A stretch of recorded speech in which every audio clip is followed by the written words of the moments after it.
We are so grateful to be here on this beautiful Friday morning, and we're going to have a really exciting morning of information about communities and schools, and get to meet the Ball family and our special treat that our First Lady is with us today. And so it's going to be just a super fun conversation for you all to have. You've been watching some photos. We're going to take a minute and ask you to watch this video, and it kind of introduces communities and schools to everyone, and then we'll move on with our program.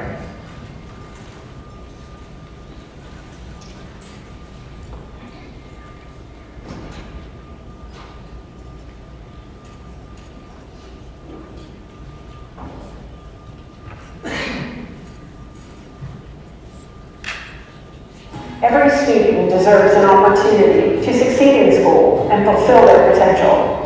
However, too many of our students are dealing with significant barriers, such as poverty, hunger, trauma, and more. Communities and schools work with public schools to address the needs of at-risk students, ensuring they stay in school and earn that high school diploma. In schools like Bridgeview Elementary in Kanawha County, they build lasting community relationships with businesses, volunteers, healthcare providers, and educators. Through a grant awarded by Ball Toyota of West Virginia, the school provides resources for students and families in need.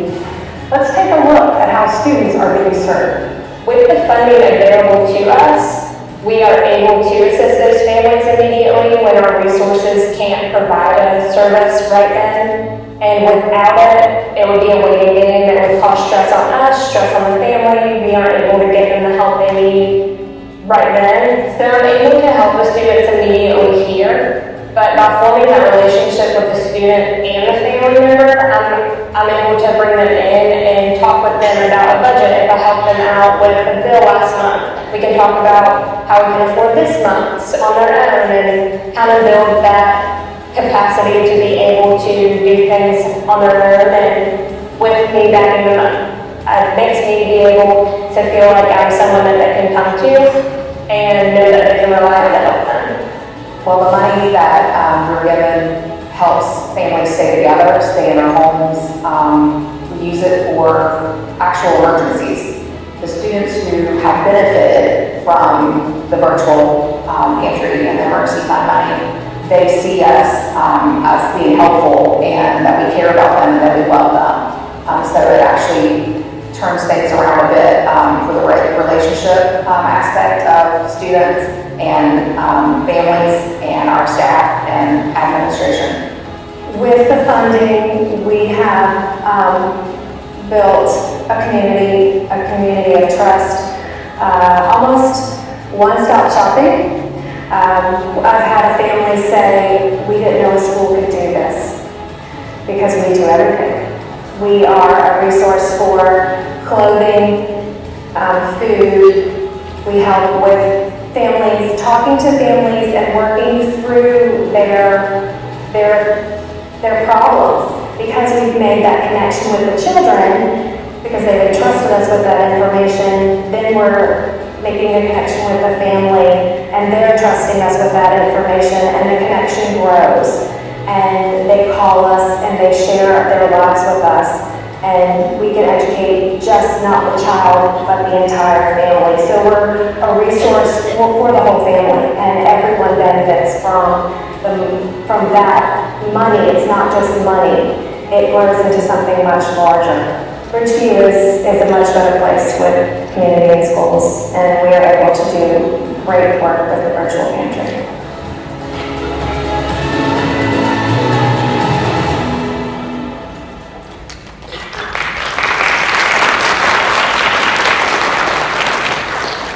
So I just want to say again, thank you for being with us. My name is Margaret O'Neill. I'm with United Way of Central West Virginia. It used to be the United Way of Southern West Virginia, and I'm actually managing today this year in that role today. We know that you all are the hard-working, boots-on-the-ground folks, and so my first question is make sure you got your check. That would have been when you came in, so if you did it before you leave, you're going to want to see Melanie or one of the folks from our team or the department that can make sure you got that. There's also a form that you need to get back to Melanie at the department, and if you haven't done that, it's really, really important that you do. It helps us know who the tracking person is at your school and how we can make sure that Shawn and David Ball and their family get the outcomes back from your donations. And so if you haven't done that, please do so. If you didn't get it, again, just let us know today and Melanie will resend you that.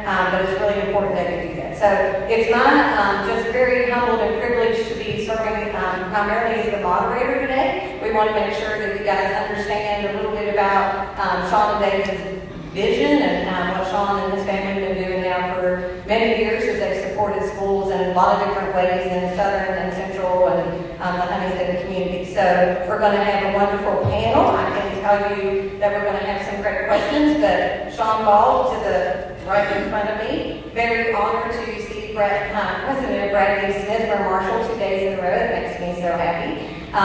Really so excited that First Lady Kathy Justice could be with us this morning. Our Superintendent of Schools, Michelle Black. You're going to hear from Lindsay Flanagan, who's the site coordinator here at Woodrow Wilson High School, and wonderful students, Michaela Smith, and maybe the youngest, but certainly the shoe principal here from Woodrow Wilson High School, Mr. Ryan Stafford. He and I have a shoe thing in common. And then last but not least, our Superintendent of Schools here in Raleigh County, Dr. Serena Starcher. So we have a few questions, and Shawn, I would love it before we start if you could just give us some opening remarks. I'm going to ask the same of President Smith, and if Mrs. Justice would also like to do the same. And then we have a question for each of you all as part of the panel. They're going to pass the mic along, so if Shawn could start and tell us a little bit about why we're here today. All right, can you hear me? Yes. All right, thanks for sharing, everyone. This is a big drop for some of you, and I understand it's a time commitment. We want to make it worth your while. Does anybody have the Bruce checks? They were wondering where their money was. I'll see you after it's over, okay? They thought there was money getting out. That's why they showed up. The first time in 15 years they've ever showed up. So, to give you an overview of what this is about, we've been giving money away to schools for years. We feel like we've really got the winning formula now. I hope you all agree. We did over $650,000 donations this year. Every school, for 248 schools, received a $1,500 donation. We have $30,000, $40,000 going to the local United Ways in all three of our cities that we deal with, and they have helped us put all this together. They helped us with all the logistics, and so we're about 1,500, 248, 30, 40. We're giving $10,000 away to West Virginia Tech. Dr. Stewart's here today. He will be receiving a $10,000 discretionary fund that he can spend, and I'll go over that here in a second. And then we did $250,000 check to Marshall University this year for their kinesiology department to get relocated their offices, and it's going to make their world a lot better, as I promise. I'll let Brad go over that part, it's way better this time. And so that's somewhere in there is a $650,000 donations today, or yesterday. So just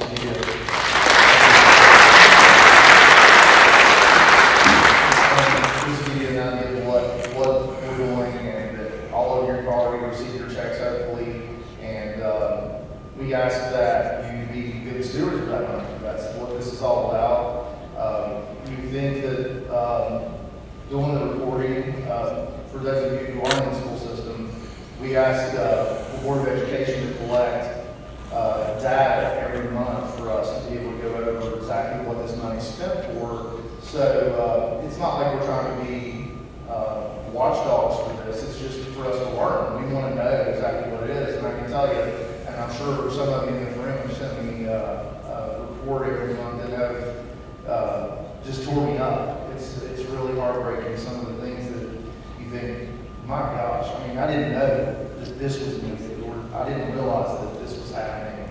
And they're using our data and our money for this thing, for this one kid. It may be $100.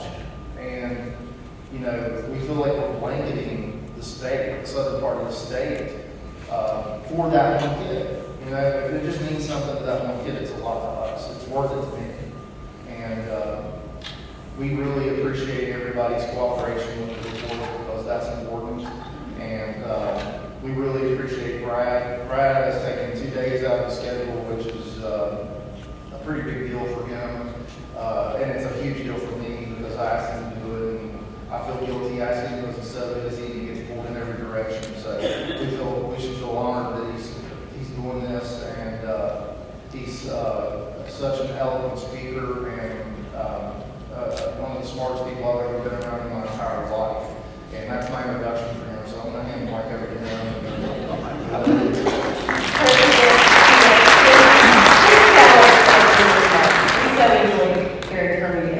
Thank you, Margaret Ann and Shawn. Thank you so much. I want to begin with a heartfelt thank you to Shawn, to David, to your families, because what they have done for so many children for so many years cannot be overstated. They have really leaned in to invest in the next generation, whether it's the necessities, it's virtual pantries. They've even carried it beyond to post-secondary education. His service on our Board of Governors is without equal. The commitment he makes to serving on our Board of Governors makes me better and makes us better. In addition to that, last year they discovered that 67% of our students on the Marshall campus have some level of food insecurity. That was not acceptable to them, so they invested $50,000 to build a new state-of-the-art food pantry and thrift store so our kids can go and without stigma get the things that they need. And then Shawn heard that several years ago there was a promise to the students who work in the School of Kinesiology, which is basically sports medicine, and they're down in the basement part of an old building that tends to flood when it rains. And he said, that's just not acceptable, and I understand a few years ago you were trying to move them out. What's stopping us? Well, obviously there's financial challenges that we're working through. So they wrote a $250,000 check to get those students into an area where they can learn in the conditions that they deserve. Those are the examples that remind me of what my mother taught me in Wayne County. She said a community grows great when the current generation plants trees under whose shade they may never sit, but the generations that follow will. And that is the Ball family. So please join me in giving a tremendous round of applause.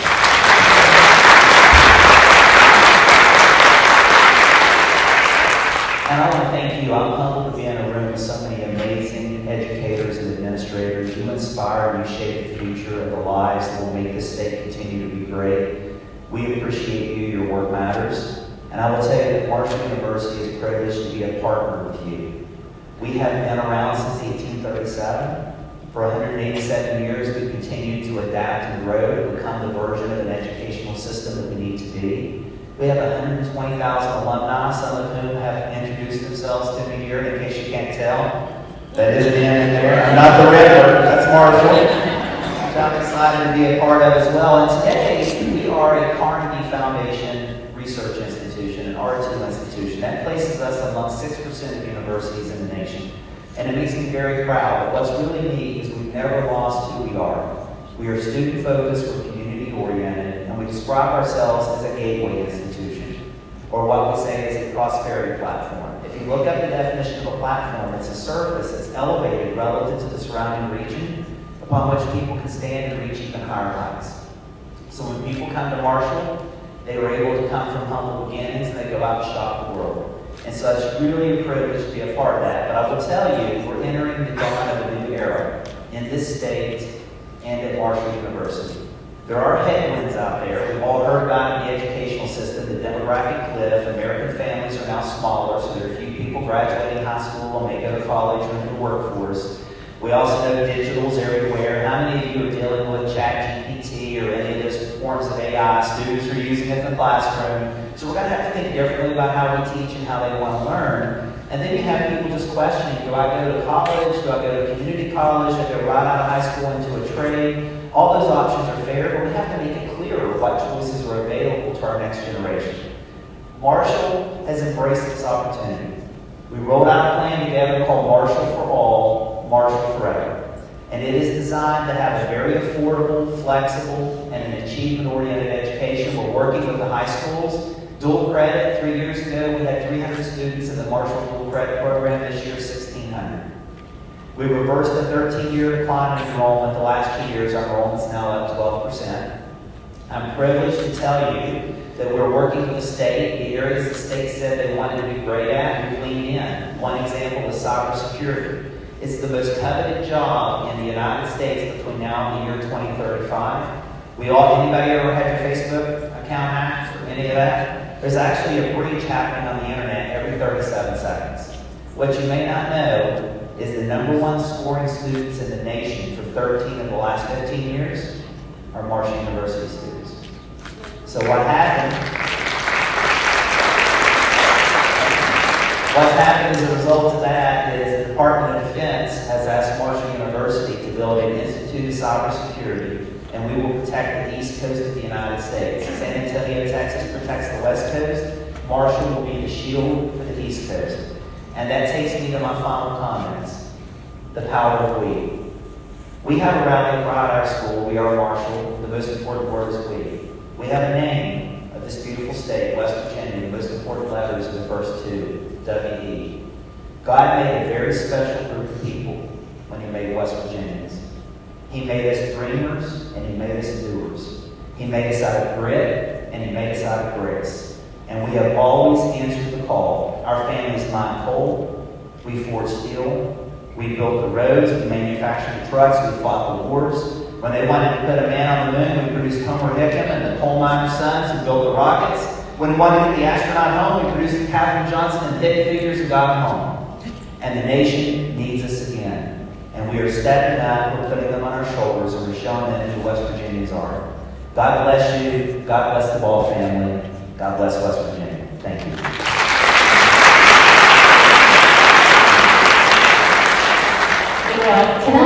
Before you start, can I just say one thing about you? I just want to tell you how privileged it has been for me to get to spend time with you, Mrs. Justice, and for what a blessing your initiative has been. And I totally agree with Shawn on all the things we've searched for that are data-driven, outcome-proven for students in West Virginia's communities and schools. And for you to have had that vision and to have shared that with our state and our students and people like me, I'm just so grateful what a role model you have been to women, and we're just so grateful to have had you as First Lady of West Virginia. I may not get to say that again after today. It's not like I see you all the time, but it has been such a blessing. And now please give your opening remarks, and thank you for that point of privilege. Thank you all. I was just going to say, Brad's such a wonderful speaker, and Shawn does such a good job, and then there's me. But here we are. First of all, let me say something about kinesiology. I had that class at Marshall a long time ago, and it scared me really bad. So, listen, I got through it some way, but that's great. But the Ball family has just been wonderful with communities and schools, as you all can see the little film that was shown behind us earlier. It touches so many people, and the reason it works is because of you all in this room. If you all didn't care what happened to these children and their future and their everyday problems, this wouldn't exist. I mean, you all are the reason that it flourishes. The reason that Shawn and David support this is just wonderful, and they can just see how it reaches out into the communities. And we just can't tell you enough. The simplest things in life is what this is about. You know, it's someone that a child comes to school. A lot of these children don't have anyone that cares really for them. One caring adult in their life can focus their whole future. And that's what this is about. And so that's what we're here to do. We want to keep on doing this, and with all this great support, I can't thank you all enough. You all are the reason the whole program survives, and it's just doing wonderful. And both Jim and I think we just appreciate everything you all do so much, and it's because of you all that this works. And Shawn and David, thank you all for everything. Thank you.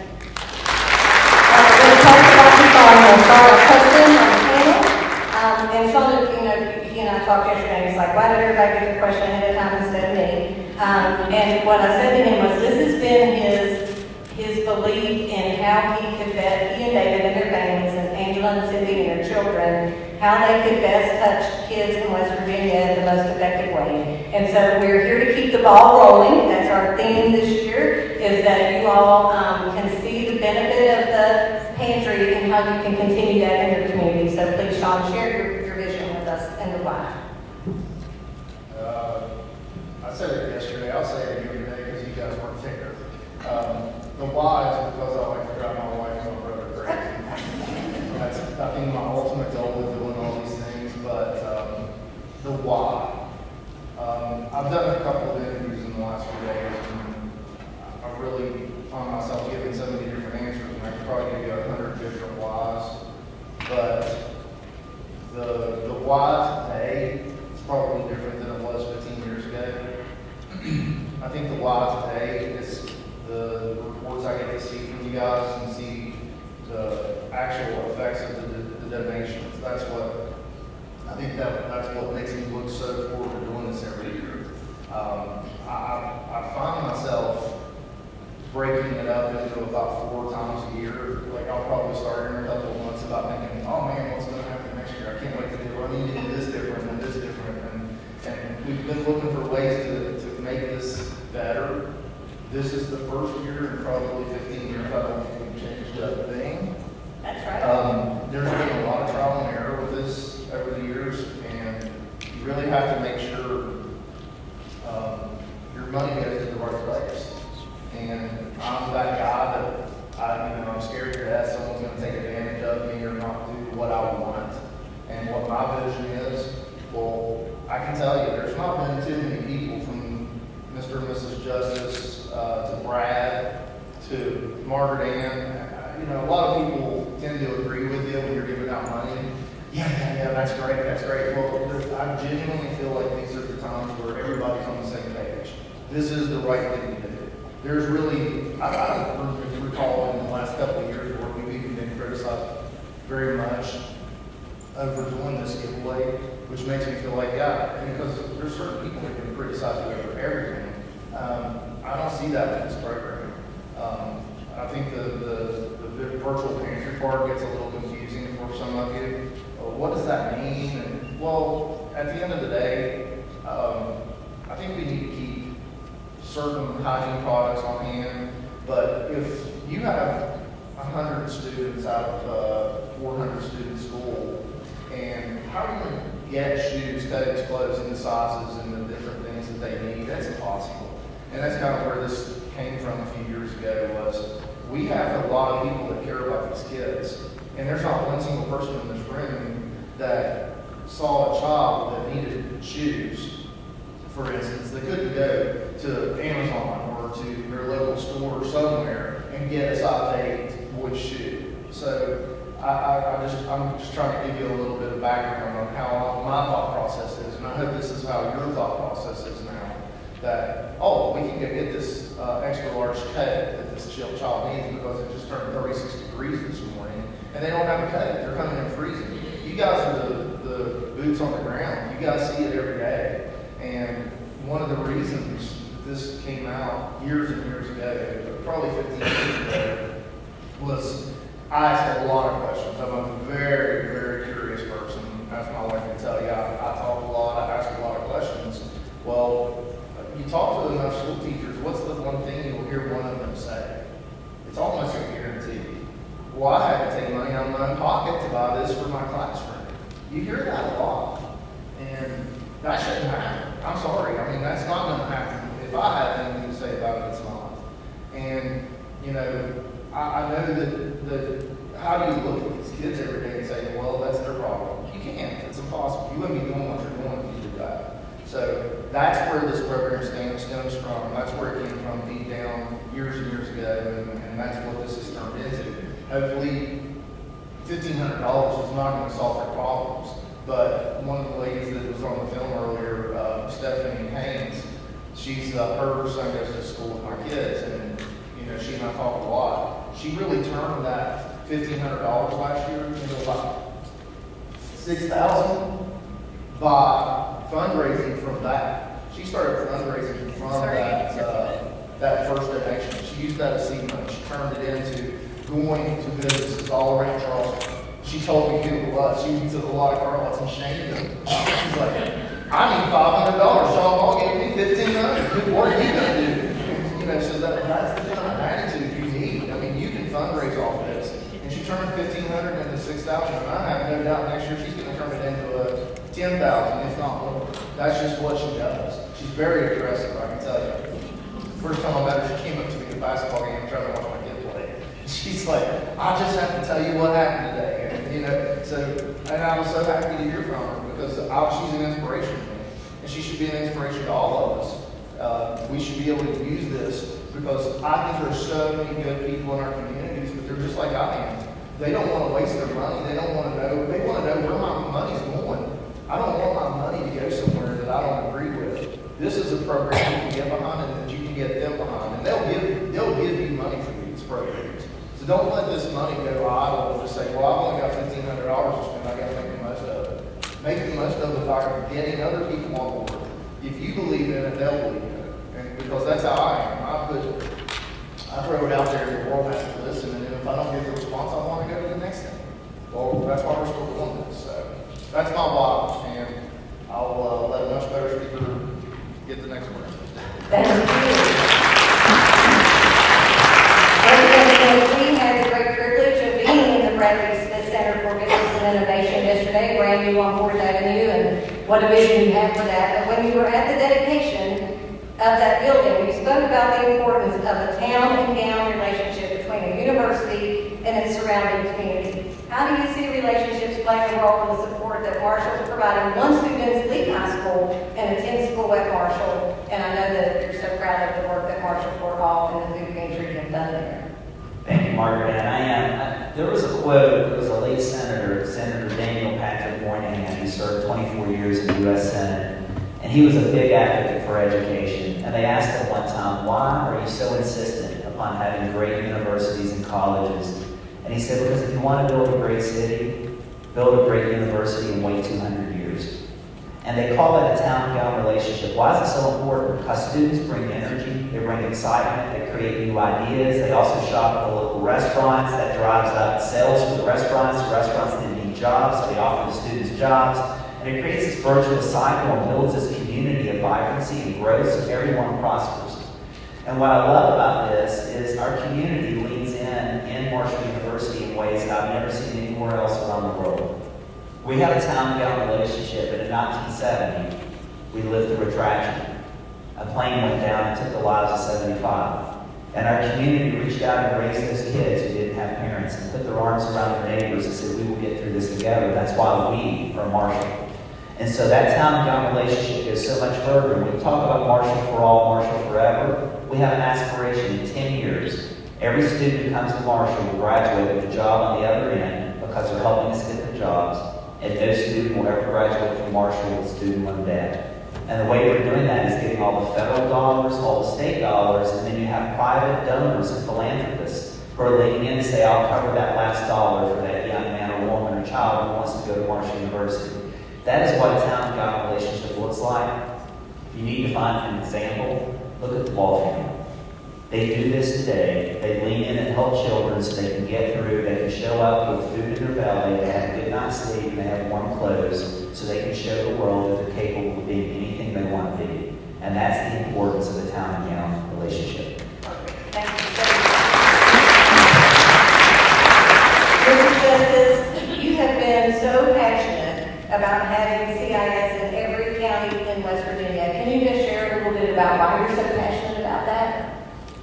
Why not? Why would we not want this in every county in the state? It's such an uplifting program.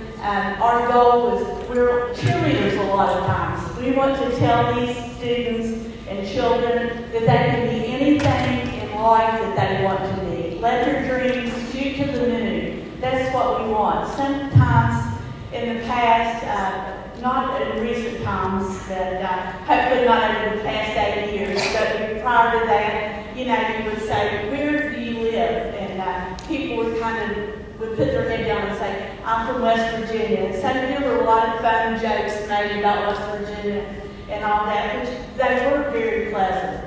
And so I think we've grown out of that. I think we're on the upheaval of everything right now. We want every child in the state to know that they can be something, they are something, that we care about them, people care about them. If they want to be a teacher, a lawyer, a doctor, drive a dump truck, whatever they want to be. Let them have some initiative in life that they want to do.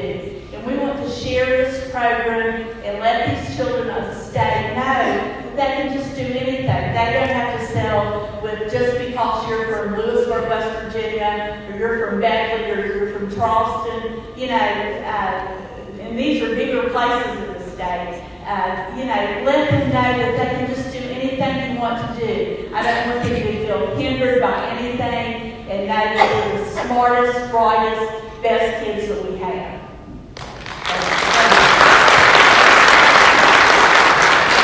Although this is just Lisa's initiative, and lots of people around her, Superintendent Black-Eugene, Cynthia Swarthea, and others have worked so hard to see communities and schools thrive. And so tell us what you think the Department of Education, what you're playing in the understanding of the needs of students and the communities that they serve. Did you get that? I kind of muffled that question. Thank you.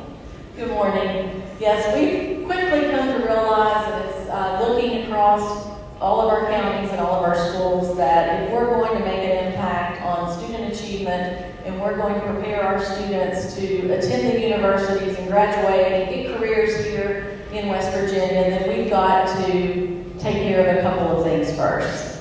Communities and schools allows us to take care of those basic needs, the mental health, so that those things are not an issue in getting the kids into school and how they behave in school. So we've kind of started an initiative of networking across the state to talk about the importance of making sure supports are in place so that our students can show up to school and they can be successful in school. Because that's the only way that we're going to be able to grow our students into the young adults that we want to see for West Virginia.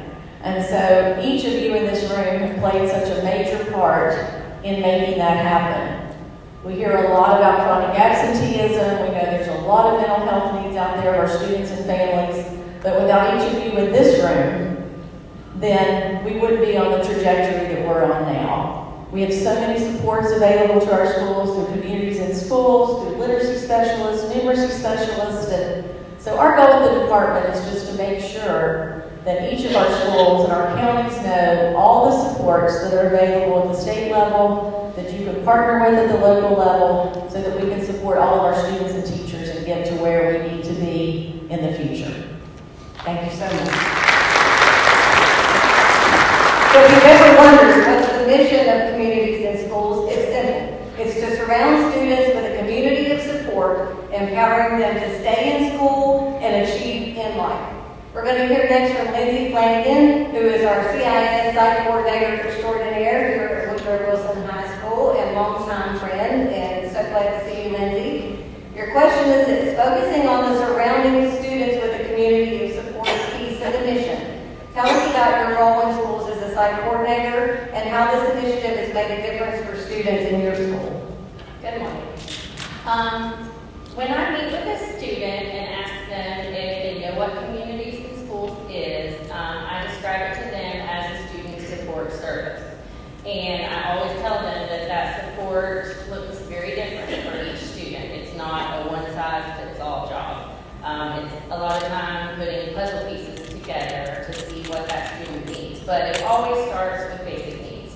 We all know that if students' basic needs aren't being met, they can't come to school and learn, or they can't think about the future. So that's where we start. And for the families that I work with, I think they all want what all of us want for our kids, a better life, a better future than what we had. So I try to empower them to make that happen for their students. And this initiative means everything to our position. It means saying, yeah, I can help with that when a student comes to us. And like I said, the needs are always different, but there are a lot of needs. Just this week, I was told about a student whose power was turned off, and she asked me this morning if I could get her some flashlights. We have a student whose water was just turned off. I met with a student yesterday that's living in a homeless shelter with mom, dad, and 3 siblings, and he wants to wrestle this year. So So that's a puzzle that I'm going to try to solve for him before wrestling season starts. They don't have a car. So it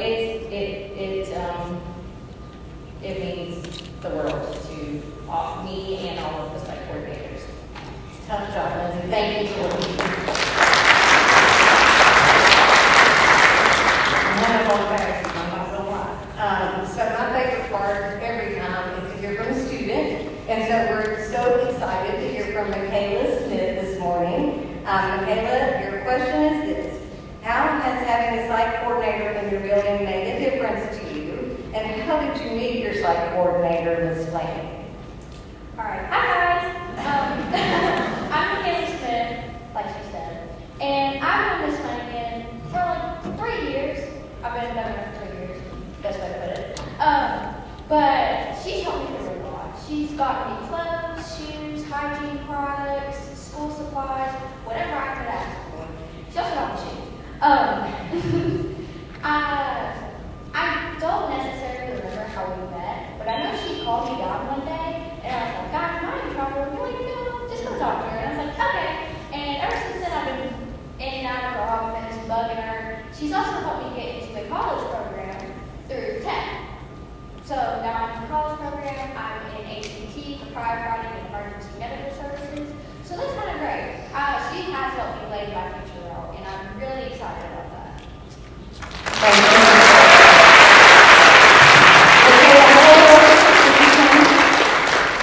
How old are you? Oh, I'm 16. 16. And so Greg and Lady should be with us today.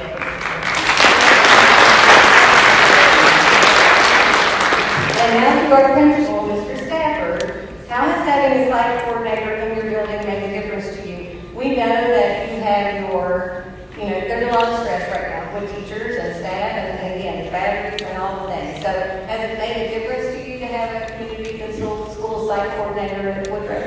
Absolutely, man. And but before I answer that, I'd like to take a moment, thank some people. I know Mr. Ball, we know by virtue of being here, what he continues to do for Southern West Virginia in general. Specifically, he's been a friend of our program and a friend of our community for a very long time. So we're certainly thankful to he and his family for everything that they've done for Beckley over the years. And of course, President Smith and President Stewart here from WV Tech and Marshall, respectively. I grew up in Beckley. I went to Woodrow Wilson High School. My parents still work at the school. They have worked at the school since before I was born.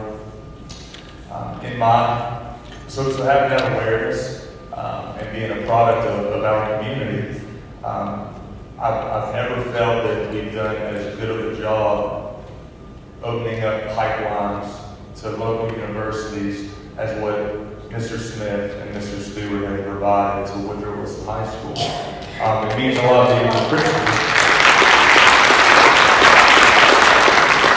It means a lot being the principal of Woodrow Wilson High School, but it means a lot being a byproduct of our community and seeing that. Of course, Ms. Kathy Justice, I can only imagine the long list of priorities that you and Governor Justice are tasked with, and I thank you for making our kids one of those priorities.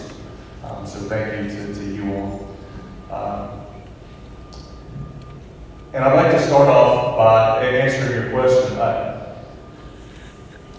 When I talk about what this program provides and the way that our local universities have reached out and continue to help us in that way, my lovely wife and I, we have two beautiful little boys. One's in third grade, one's in kindergarten. And as you come of age and you get married, you start a family. Being from here, I've always had this thought in my head that, hey, you hope that your children, we plan on raising them here, that is our plan. You hope that what Beckley will look like and what Southern West Virginia will look like in 20 years is a place where they can come back and work and be successful. As a young person and a new teacher, once upon a time, I had this strong thought that, this strong belief rather, that, hey, my wife and I need to prepare our boys to leave in the event that they need to go out and compete on a global level. So the opportunities provided to Marshall and Dr. Stewart through Tech, of course, you know, our community is becoming one that I've got faith that my two boys can grow up and be successful and have opportunities to come back and contribute to our state. And that is such a blessing, not just as a professional, but as a family member. So very appreciative of that. In terms of the burden that it relieves for our teachers, I was talking to Dr. Starcher here.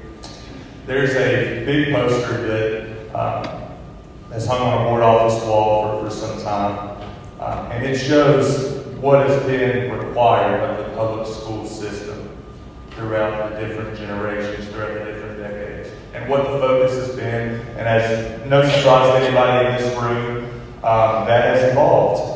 And what public school systems are responsible for is just so much. And part of that is Lindsay Flanagan. I don't know what I did to deserve her, but I'm just thankful. What that looks like a lot of times is making sure that those effective needs are met before we can hope to have good SAT scores and hope to have, you know, a number of kids qualify for the Promise Scholarship. There's so many capable kids that we have to overcome, maybe 1, maybe 10 obstacles before we get them in a position to be able to have that academic success.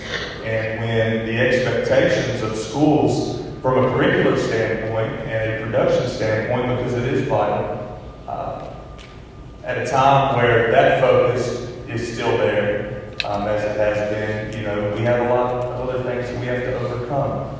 And I think Ms. Flanagan provides a great service, community in schools provides a great service to Woodrow High School, our Beckley community in general, and of course our students, but especially our teachers. Anything that comes on our teachers' plate, of course they're on the front lines, they know our kids better than me, better than Lindsay a lot of times early on. They are our first level of defense in terms of identifying what these needs are. They make referrals to Ms. Flanagan. We make sure that those referrals are made in a way that is efficient, that protects that student's privacy, it makes them feel comfortable. By being blessed with a large school, we've got close to 1,300, and there's people going here, there, and everywhere at all times, so we're able to hook our students up that need Lindsay. We're able to hook them up with her in a discreet and efficient way. And I know our teachers think the world of her. I couldn't imagine doing my job without her, and my hope is that I never have to. But Mr. Bill Milliken, am I saying that? Yeah. Milliken, I'm sorry. Mr. Bill Milliken. I had the privilege as an assistant principal of going and listening to him speak. Ms. Captain Justice, you were there. We were at a hotel conference center in Huntington, I believe, maybe 2016. And he said something that really stuck with me. And, you know, we have data to back up the success rate that we have with our students based on community in schools. We see that the students that we target specifically, Ms. Flanagan's caseload, those students graduated at a higher clip. A lot of them were students that were at risk of graduating. Oftentimes she's the tutor. Oftentimes, you know, she's a graduation coach a lot of times. She takes the role and helps our counselors a lot of times. So we have data to back up that success.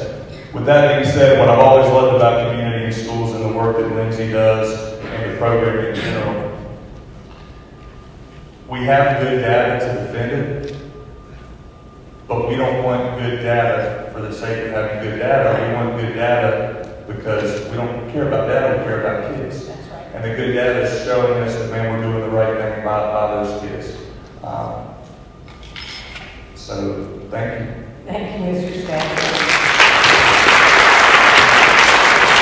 Mrs. Flanagan also wondered what he did to deserve Mrs. Flanagan, but we love them.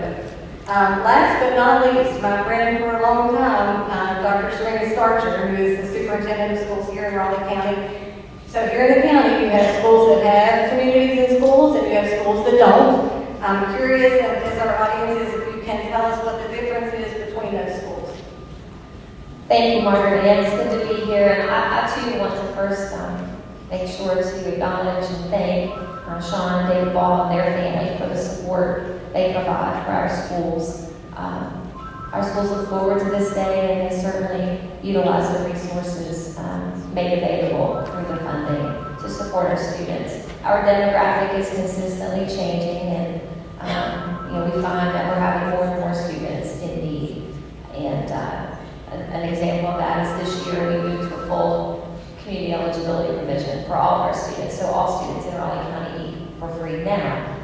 A few years back, that wasn't really an option in Raleigh County. But again, that's just it's indicative of how our demographics are changing here in Raleigh County as well. So with that, I also want to thank Ms. Justice and the governor. I remember when we first began this community schools program, they came to Beckley Elementary and kicked off the program here in Raleigh County, and we are so blessed. We have several schools served here in Beckley by the community schools program. And I can't tell you what an impact the community schools program has made in our schools. Obviously, as with any school, we have counselors and we have many social workers in our schools across Raleigh County. Not all schools have social workers, but many do.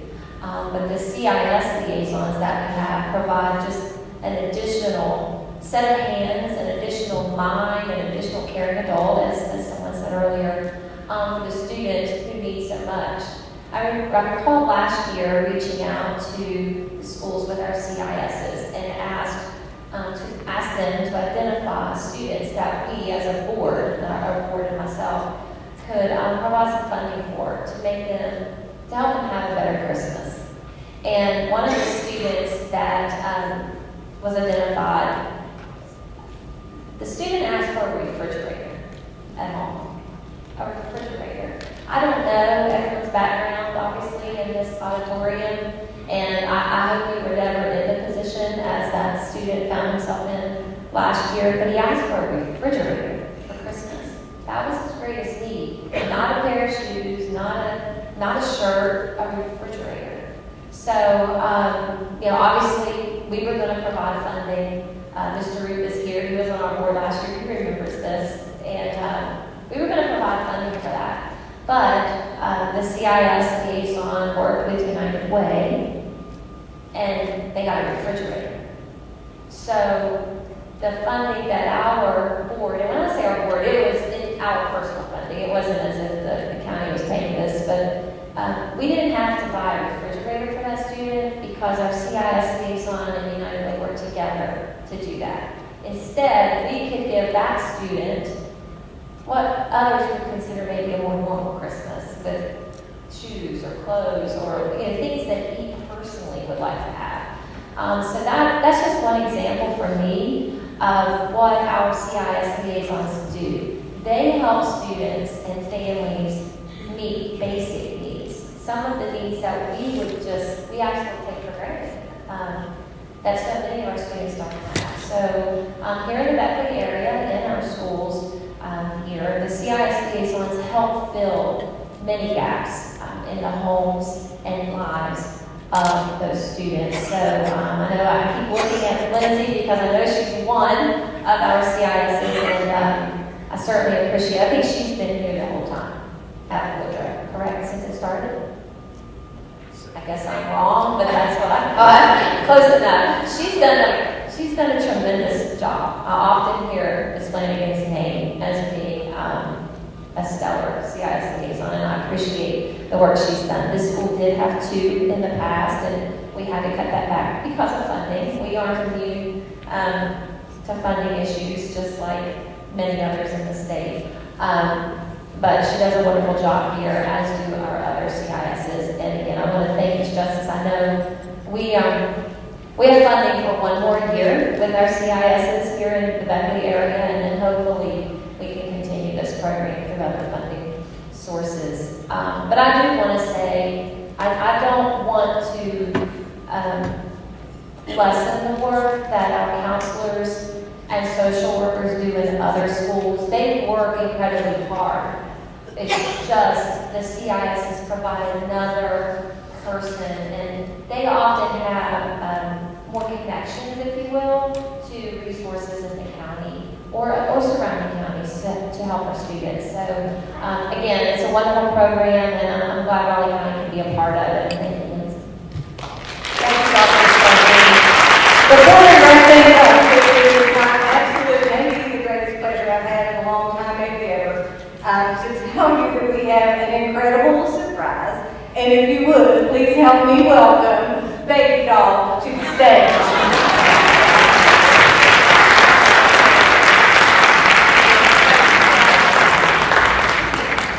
She coming, I promise.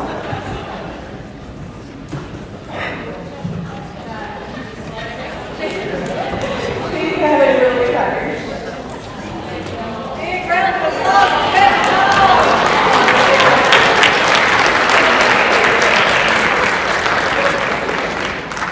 And I know you can imagine that she would not be here without the one that she belongs to. The governor of the great state of West Virginia, Jim Beckley.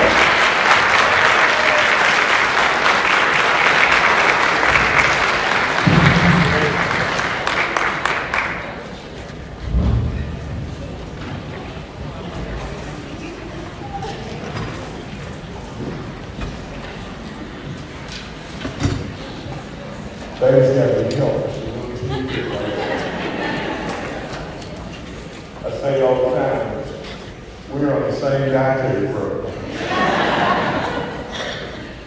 No, listen, first of all, I can't thank all of you enough for all you do for kids, all of them.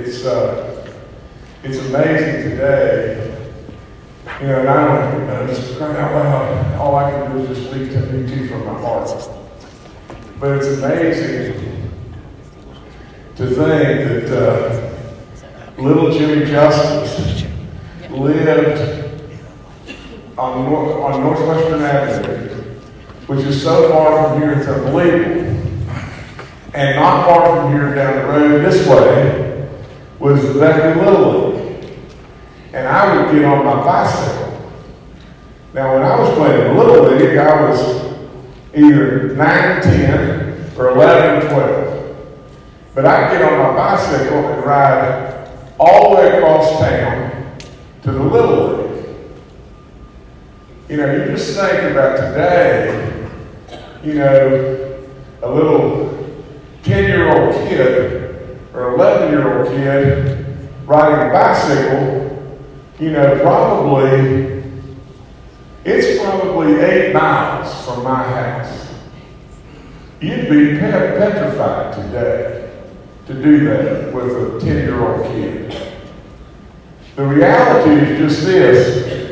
Our kids today face so many issues versus when I grew up. And it seems like I grew up just the other day. You know, I was actually, the first class that ever came into Woodrow Wilson, I came in as a junior when they opened the school. Absolutely, it seems like it was yesterday. But I can tell you that our kids today are struggling in so many ways it's off the chart. Surely at that time there had to be some kids that were hungry. But not like today. And surely at that time there were social issues that some kids were dealing with, but surely not like today. They're bombarded with every issue known to man. Stuff that we can't even begin to comprehend. And then you come and play. This communities and schools thing's real. And what's happened is unflapped legal. You know, I'll never forget as long as I live, Kathy saying, Jim, I have to come up with a cause. I have to come up with something that I'm really behind. What do you think about communities and schools? And we started. And Paul, I give so much credit to everybody here and all of you for what you've done. You know, when you really touch a life, it's big time, isn't it? When you really change a life, it's unbelievable. You know, I had on a keychain from a kid who played basketball for me. You've probably seen and heard this before, but it says, a good coach can make the difference in winning a game, but a great coach can make the difference in changing a life. That's you. That's you. So, you know, really, when it really boils right down to it, if you just think of a child that's hungry, a child that's cold and just needs a coat, a child that may need a toothbrush, a child that may need somebody to talk to, a child that's maybe disrupted in the classroom that's affecting 20 other kids. So many, many, many things you do. Absolutely, and I mean it from the bottom of my heart. I have seen lots and lots of programs in the schools because I'm in the schools more than anybody. Absolutely more than anybody. I absolutely love it because I want to be with those kids. Crying out loud, it's too important. And so with all that being said, you've got a guy that, like I said, eats a lot of chicken nuggets with baby dog. But you've got a guy that is telling you right now as your governor, there has never been a program that I've seen. And I'm not saying this because of Kathy, I'm not saying this because of me, I'm not saying this because of you. My dad would have told me 10,000 million times, son, if you know, and the good Lord knows, that's all that really matters. So I could give a hoot if any of you believe what I'm telling you, because I know. I know without a doubt this program is the best program that I've ever seen. And it only works because of all of y'all. Really and truly, all I've done is just walking along behind you and try to get you an extra dollar or two to try to do the great stuff that you do. You've done it, and I'm really, really proud. Now, I've got another thing I want to do today, because we got a really special guy that's down on that end of this lineup here. And I've known Shawn for 500 years. You know, Brad the same way. They've done unbelievable work, but I want to concentrate just a second on Shawn. And I really need some help. I need some help right now. And Shawn, I asked your children to be able to help me just a little bit. So if they can come out here right now, I would really appreciate it.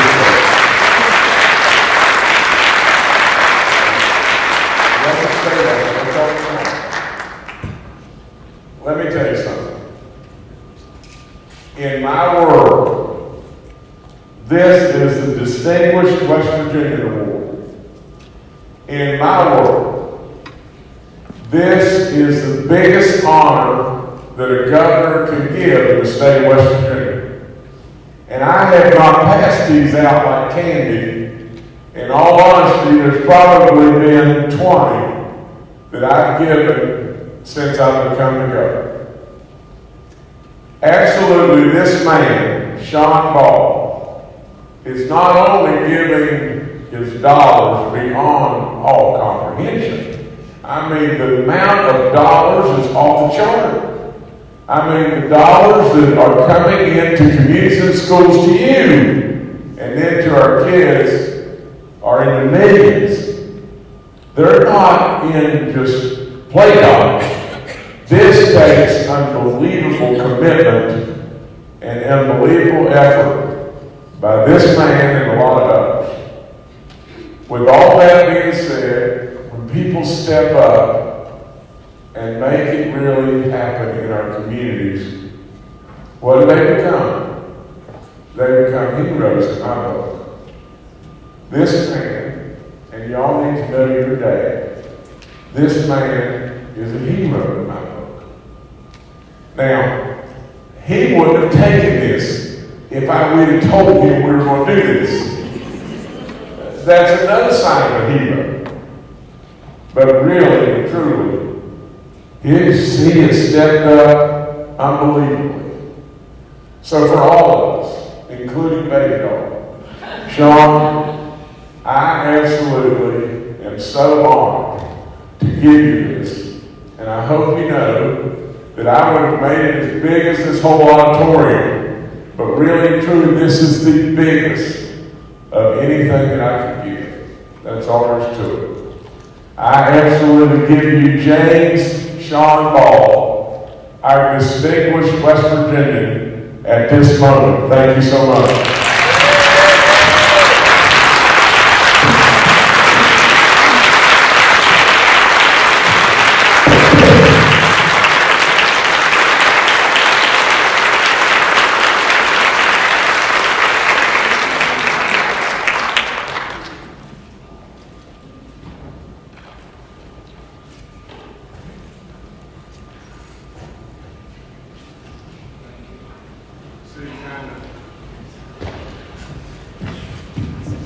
Shawn kind of halfway shook my hand whenever Beckley. A lot of cameras came up this direction once you guys showed up, so. Thank you.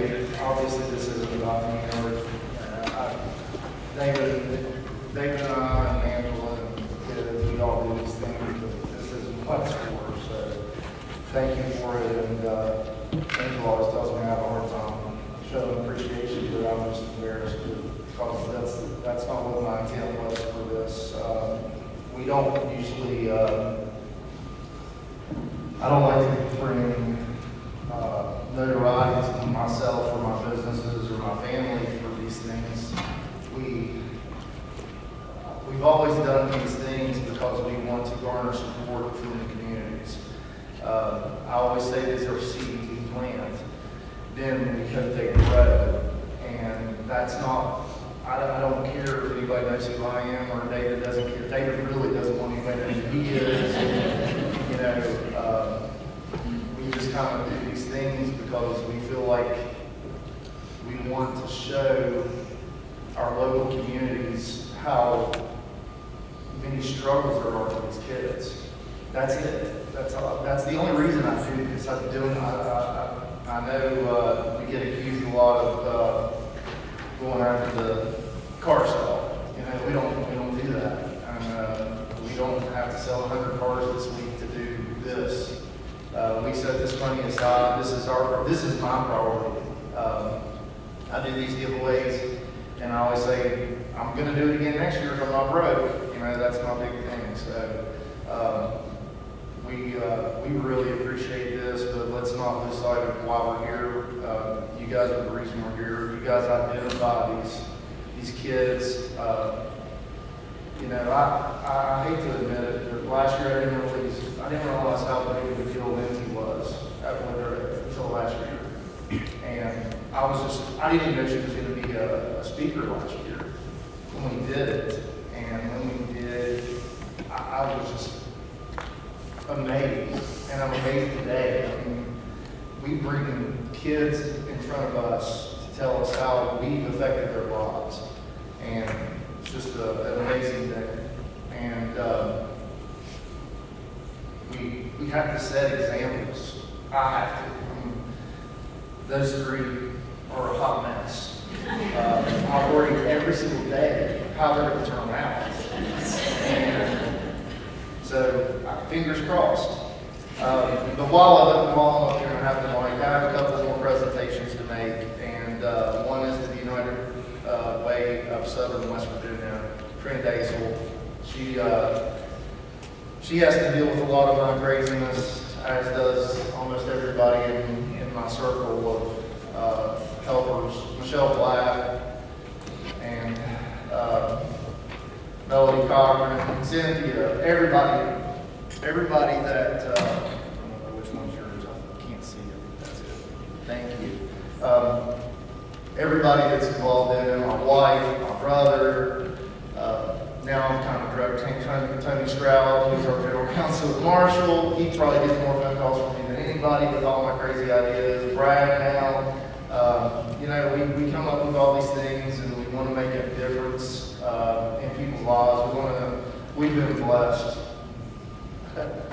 way more than we should have been, and we want to make sure everybody around us is too.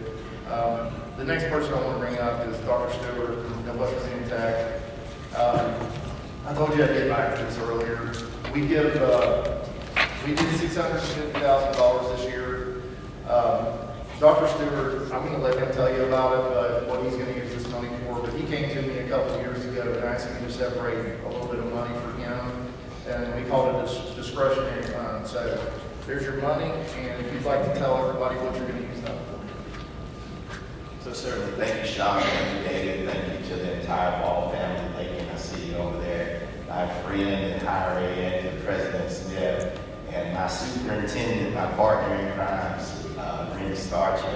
But I want to thank you so much. You know, we had an incident at Tech where there was a person that wanted to study nursing. And nursing is an arduous field. And that person, even in their first semester, it was so difficult that they didn't really have a way out. And so they chose a way that you could never come back for. And a young person lost their life. And with that, our director of nursing, Hillary Parcells, she came to me and she said, what can we do to help? And so with generous donations like this from the Ball Foundation, we have actually gone through and created a new summer bridge program for aspiring nurses to be able to make sure that they have the appropriate academic credentials and the support that is necessary to overcome any mental challenges that may be, but most importantly, be able to succeed in nursing and in life. So thank you so much for this generous donation.